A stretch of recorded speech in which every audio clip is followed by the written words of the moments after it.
मीना नाम की एक लड़की अपने पिता रामू के साथ रहा करती थी, क्योंकि जब मीना छोटी थी तभी उसकी माँ गुजर चुकी थी। मीना अपनी माँ की तस्वीर को लेती और उससे घंटों बातें किया करती थी। रामू को अपनी इकलौती बेटी को गुमसुम देख बिल्कुल भी अच्छा नहीं लगता था, पर वह कुछ कर भी नहीं पाता था। रामू मीना से कहता है, मीना बेटा, खाना बन गया है, खा लो। तो मीना कहती है, नहीं पापा, मुझे भी भूख नहीं है, मुझे अपने दोस्तों के साथ खेलने जाना है। तो वही मीना नदी किनारे अपने दोस्तों के साथ खेलने आ जाती है, लेकिन मीना अपने दोस्तों के साथ खेलने के बजाय नदी किनारे बैठकर खुद से बातें करती है और रोती रहती है। वो हर दिन ऐसा ही करती है और अपनी माँ को याद कर कर जोरों जोरों से रोती है। एक दिन मीना अपनी माँ को याद कर कुछ कह रही थी। माँ, आप कहाँ चली गई मुझे छोड़ के? मुझे आपके बगैर अच्छा नहीं लगता है माँ, आप प्लीज वापस आ जाओ। तभी मीना को नदी में एक रोशनी चमकती हुई दिखती है। उस रोशनी में से एक परी प्रकट होती है, तो मीना उसे देखकर चौंक जाती है। मीना परी से कहती है, आप कौन हो और आप यहाँ क्या कर रही है? क्या आप नदी से आई?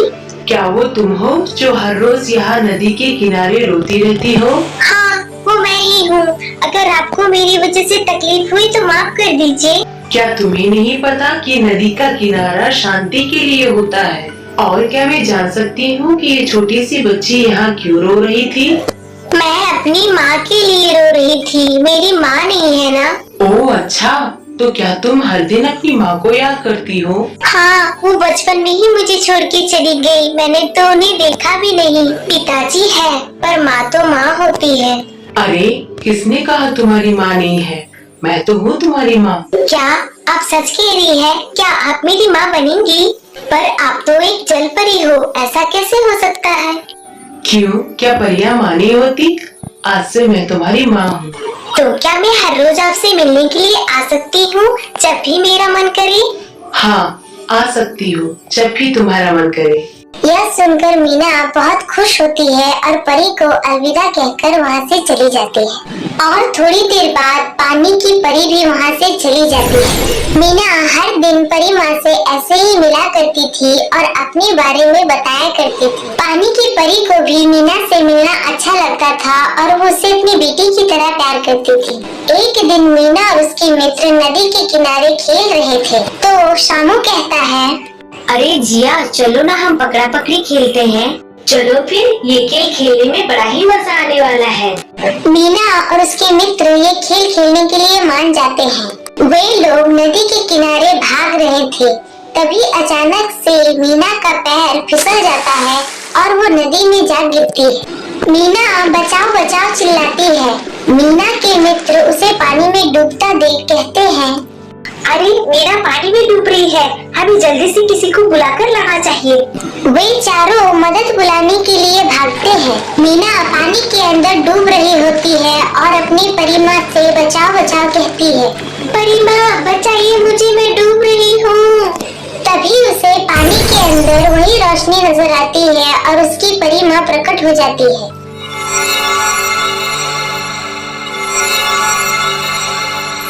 परी माँ अपनी शक्तियों से मीना पर जादू करती है और उसे धीरे धीरे पानी से बाहर निकाल कर ले आती है। तो मीना परी माँ से कहती है, परी माँ, मैं जानती थी आप मुझे बचाने जरूर आओगी। तुम पानी के किनारे क्यों खेल रही थी? अगर मैं नहीं आती तो तुम डूब भी सकती थी।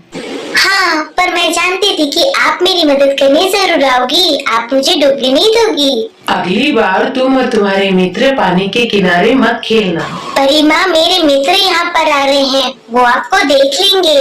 तो परी कहती है, तुम फिक्र मत करो, मेरी इजाजत के बिना मुझे कोई नहीं देख सकता।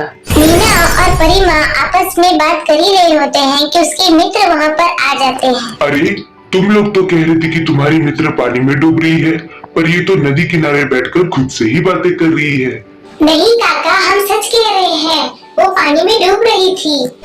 तो मीना कहती है, अरे दोस्तों, तुम लोग वहाँ क्यों खड़े हो? और ये काका कौन है तुम्हारे साथ? चलो अब मैं पानी से बाहर हूँ और ठीक हूँ, तो हमें घर जाना चाहिए। मीना फिर से अपनी परी माँ को अलविदा कहती है और परी माँ वहाँ से चली जाती है। कई वर्ष बीत चुके हैं और मीना अब बड़ी हो चुकी है। तो मीना का पिता रामू उससे कहता है, बेटा मीना, मेरी उम्र हुई जा रही है और मैं तुम्हारी शादी के लिए लड़का ढूंढ रहा हूँ। पर पिताजी, मैं अभी शादी नहीं करना चाहती। मैंने कहा था आपसे। मीना एक बार फिर नदी किनारे जाती है और अपनी परी माँ को आवाज लगाती है, परिमा, परिमा, जल्दी आइए। आप कहाँ हो? मुझे आपसे बात करनी है। मीना की आवाज सुनकर परी माँ फिर एक बार प्रकट होती है। परी माँ मीना से कहती है, बताओ मेरी बच्ची, क्या बात है? तुमने मुझे क्यों बुलाया है? माँ, आपको पता है पिताजी मेरी शादी कराना चाहते हैं और मैंने उनसे मना किया था, फिर भी। भला क्यों मना किया था तुमने? विवाह तो हर एक लड़की को करनी ही होती है। हाँ, पर मैं अभी शादी नहीं करना चाहती। मुझे अपने पिता के साथ रहना है। मैं पिताजी को इस वक्त छोड़कर नहीं जाना चाहती। उन्हें मेरी जरूरत है। माता पिता को तो बच्चों की जरूरत हमेशा होती है। इसका मतलब ये थोड़ी कि तुम विवाह ना करो। तुम विवाह के लिए हाँ कह दो। मैं जानती हूँ तुम्हें सबसे अच्छा लड़का मिलेगा। ठीक है माँ, अगर आप कहती है तो मैं अभी जाकर पिताजी से कह देती हूँ। परी माँ के कहने पर मीना शादी के लिए मान जाती है और वहाँ से चली जाती है। मीना नदी के किनारे से गुजरी रही थी कि वहाँ एक लड़का मोहन बैठकर मछली पकड़ रहा था। मोहन कहता है, अरे, ये इतनी सुंदर लड़की अकेली नदी के किनारे क्या कर रही है? तभी कांटे से निकलकर एक मछली मीना के पैरों पर गिरती है तो वो घबरा जाती है। माफ कीजिएगा, ये मछली कांटे से निकलकर वहाँ गिर गई। मीना कहती है, आपसे एक बात कहूँ, बुरा मत मानिएगा। क्या आपको नहीं लगता कि इन मछलियों को नदी में होना चाहिए? मछलियाँ नदी में तैरती हुई ही अच्छी लगती है, ना कि किसी के पेट में। मीना कहीं जा रही थी और मोहन उसकी बातें सुना जा रहा था। मीना की बातें मोहन को बहुत अच्छी लगी और मीना भी उसे अच्छी लगने लगी। कितनी प्यारी और मासूम बातें करती है लड़की। एक बार में ही सब कुछ समझा दिया। अगर अभी इन मछलियों को मैं घर ले गया तो मुझे पाप लगेगा। मुझे अपने विवाह के लिए ऐसी ही लड़की चाहिए। मैं इसी से शादी करूँगा। लेकिन जब मोहन घर आता है तो उसकी माँ उससे कहती है, बेटा मोहन, तू मछली पकड़ने गया था ना? दे, मुझे पकानी है। तो मोहन कहता है, माँ, आज के बाद हमारे घर में मछलियाँ नहीं बनेगी, इसलिए मैं नहीं लाया। ये तू क्या कह रहा है? तुझे पता है ना कि तेरे पिता को मछलियाँ खाना कितना पसंद है? पता है माँ, आज मैं नदी किनारे एक लड़की से मिला और वो मुझे मछलियाँ ना खाने के बारे में बता रही थी। बहुत ही प्यारी बातें करती है और मुझे उसकी बात एक बार में ही समझ में आ गई। वो मुझे अच्छी लगने लगी है माँ। मैंने ठान लिया, मैं उसी से विवाह करूँगा। बस आप और पिताजी हाँ कर दीजिए और शायद मैं उससे प्रेम ही करने लगा हूँ। पर तुझे पता है ना कि तेरे पिता ने क्या कहा है? तू प्रेम विवाह नहीं कर सकता। माँ, आप क्यों नहीं समझती? क्या आप नहीं चाहती कि आपका बेटा खुश रहे और जीवन में सुखी रहे? हाँ, पर इसके लिए तुझे प्रेम विवाह करने की आवश्यकता नहीं है। तू हमारी देखी लड़की से ही विवाह करेगा। विवाह तो मैं उस लड़की से ही करूँगा, वरना किसी से नहीं करूँगा। आप जान लो ये बात। यह कहकर मोहन वहाँ से चला जाता है, लेकिन मालती को मोहन की यह बात बहुत बुरी लगती है। तो वही मोहन गांव के लोगों से पता करके रामू के घर उसकी माँ के साथ रिश्ता लेके पहुँचता है। मोहन कहता है, मैं आपकी लड़की को पसंद करता हूँ और मैं उससे विवाह करना चाहता हूँ और मैं उसे जिंदगी भर सुखी रखूंगा। आप मुझ पे विश्वास कर सकते हैं। रामू इस रिश्ते के लिए मान जाता है, लेकिन मालती इस रिश्ते से खुश नहीं होती है। लेकिन उसे अपने बेटे के लिए हाँ कहना पड़ता है। तो वही मोहन और मीना का खुशी खुशी शुभ विवाह हो जाता है। अब उनका विवाह हुए कई दिन बीत चुके हैं और मीना मोहन के लिए खाना बनाकर लाती है। मीना कहती है, मैं आपके लिए खाना लेकर आई हूँ, आप इसे खा लीजिए। यहाँ रखो, मैं खा लूंगा। पर क्या तुमने खाना खाया? चलो मेरे साथ, तुम भी खा लेना। उनके बीच का प्रेम देख मालती को बिल्कुल भी अच्छा नहीं लग रहा था। तो मीना परी माँ को अपने नए घर और मोहन के बारे में बताती है। परी माँ, आपको पता है मोहन बहुत अच्छे हैं। वे मेरा बहुत ख्याल रखते हैं। हाँ, परी माँ भी मीना की बात सुनकर खुश हो जाती है। वही मालती गांव के औरतों के साथ तालाब गई है। तो तो यमुना कहती है, अरे मालती, सुना है कि तेरी बहू बहुत ही अच्छी है और अपने पति का बहुत ख्याल रखती है।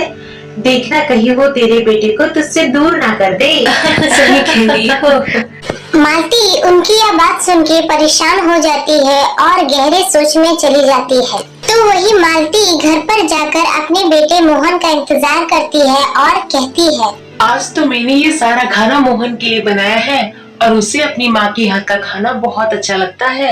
जैसे ही मोहन काम से घर वापस आता है तो मालती उससे कहती है, बेटा मोहन, क्या खाएगा बता, ये सारा खाना मैंने तेरे लिए बनाया है।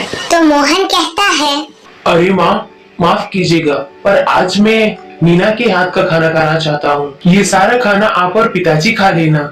यह कहकर मोहन वहाँ से चला जाता है। तो मालती कहती है, लगता है वो दोनों घाट पर सही कह रही थी। ये तो मेरे बेटे को मुझसे दूर कर रही है। मुझे जल्द से जल्द कुछ करना पड़ेगा। तो वही मीना किचन में खाना बना रही होती है और मोहन उसकी खाने की तारीफ कर रहा होता है। मालती को यह देखकर बिल्कुल भी अच्छा नहीं लगता है। अरे पता है, तुम सच में बहुत ही अच्छा खाना बनाती हो, मैं मजाक नहीं कर रहा हूँ। मालती अपने बेटे के मुंह में इतनी अंधी हो गई थी कि उसे मीना की अच्छाई दिख नहीं रही थी। वो बस मीना को मोहन से दूर करना चाहती थी। तो वही दूसरे दिन मालती मीना को अपने साथ नदी के घाट पर लाती है। अरे मालती, अच्छा ठीक है, तू अपने साथ बहू को भी घाट पर लेके आई। अरे मीना, वहाँ क्या खड़ी है? चल हमारे साथ पानी में आ। मीना कहती है, अरे नहीं, तुम लोग तो जानते हो बचपन के हादसे की वजह से मुझे पानी में जाने में डर लगता है। मालती उनकी बातें गौर से सुनती है और मन ही मन बोलती है, अरे ये तो बहुत ही अच्छा तरीका है मेरे मोहन का इस चुड़ैल से पीछा छुड़ाने का। वे तीनों मीना से कहते हैं, अच्छा मीना, हम तो बहुत पहले ही आए थे, अब हम जाते हैं, अब तू अपना काम कर ले। वे सभी घाट से चले जाते हैं और मीना मालती वहाँ अकेले रह जाते हैं। मालती जैसे ही मौका पाती है वो मीना को पीछे से नदी में धक्का दे देती है। मीना नदी में डूबने लगती है और चिल्लाती है, बचाओ माँ जी, मैं डूब रही हूँ, बचाइए मुझे। यह देखकर मालती घबरा जाती है और कहती है, अरे ये मैंने क्या कर दिया, मैंने अपनी ही बहू को पानी में धक्का दे दिया। अगर मोहन को पता चला तो वो मुझे कभी माफ नहीं करेगा। अब मैं क्या करूं? मुझे जल्दी से कुछ करना पड़ेगा, किसी को बुलाना पड़ेगा, वरना ये तो पानी में डूब जाएगी। मालती जल्दी से गांव के लोगों को बुलाने के लिए भागती है। मीना डूबते डूबते अपनी परी माँ को आवाज लगाती है, परी माँ, बचाइए मुझे परी माँ, मैं डूब रही हूँ। मीना की आवाज सुनते ही परी माँ वहाँ पर प्रकट हो आती है। वह देखती है कि मीना गहरे पानी में डूब रही है। परी माँ मीना पर जादू करती है और उसे गहरे पानी से बाहर निकाल लाती है। देखते ही देखते पानी का स्तर बिल्कुल पहले की तरह हो जाता है। अपने जादू से परी माँ मीना को होश में लाती है। मीना बेटा, उठो, अपनी आंखें खोलो, अब तुम ठीक हो। मीना ठीक हो जाती है और अपनी परी माँ से कहती है, परी माँ, मैं जानती थी आप मुझे बचाने जरूर आओगी। अब तुम ठीक हो मेरी बच्ची, अपना ख्याल रखा करो। तो मीना कहती है, मेरी जान बचाने के लिए शुक्रिया परी माँ। जब भी मुझे आपकी जरूरत पड़ी है आप हमेशा आए हो। आपने एक माँ की तरह मेरा ख्याल रखा है, आपका धन्यवाद। ख्याल तो रखना ही था, तुम मेरी बेटी जो हो। तभी वहाँ पर मालती कुछ गांव वालों के साथ आती है। मीना बेटा, तुम ठीक तो हो? तुम नदी में से बाहर कैसे निकली? मैं कितना घबरा गई थी, तुम्हें पता है? मैं तुमसे अपनी गलती की माफी मांगना चाहती हूँ, मुझे माफ कर देना मीना। मेरे बेटे के मोह की वजह से और तुमसे जलन की वजह से मैंने तुम्हें पानी में धक्का दे दिया और तुम्हें अपने बेटे से दूर करने के चक्कर में मैं ये भी भूल गई कि तुम मेरे बेटी की पत्नी और मेरे घर की बहू हो। तो मीना कहती है, आप मुझसे माफी मत मांगिए माँ जी, आपने तो अपनी बेटी के लिए सब कुछ किया और आप मेरी माँ जी हो। बस मुझे इस बात की खुशी है कि आपको अपनी गलती का एहसास हो गया है और मुझे कुछ नहीं चाहिए। नहीं मीना, आज से मैं तुम्हारी माँ जी नहीं, तुम्हारी माँ हूँ और तुम मेरी अपनी बेटी हो। आज से हम एक परिवार की तरह रहेंगे और खुश रहेंगे। मालती और मीना की बातें परी माँ सुन रही होती है और वो मन ही मन सोचती है, चलो अच्छा है, अब मेरी मीना को एक अच्छे जीवन साथी के साथ साथ एक माँ भी मिल गई। अब वो अपने जीवन में खुश रहेगी। मालती गांव वालों के साथ आगे बढ़ जाती है और मीना परी माँ से कहती है, एक बार फिर मेरी माँ बनने के लिए और मेरे जीवन में आने के लिए आपका शुक्रिया परी माँ। मैं आपको हमेशा अपनी माँ की तरह प्रेम करूंगी और मैं तुम्हें अपनी बच्ची की तरह। अपने जीवन में सदा खुश रहना मेरी बच्ची। यह कहकर परी माँ मीना को आशीर्वाद देती है और इस बात का वचन भी देती है कि जब भी उसे परी माँ की आवश्यकता होगी मीना उन्हें अपने पास पाएगी। यह कहकर मीना अपने परिवार के पास वापस चली जाती है और पानी की परी भी हमेशा के लिए पानी के अंदर चली जाती है।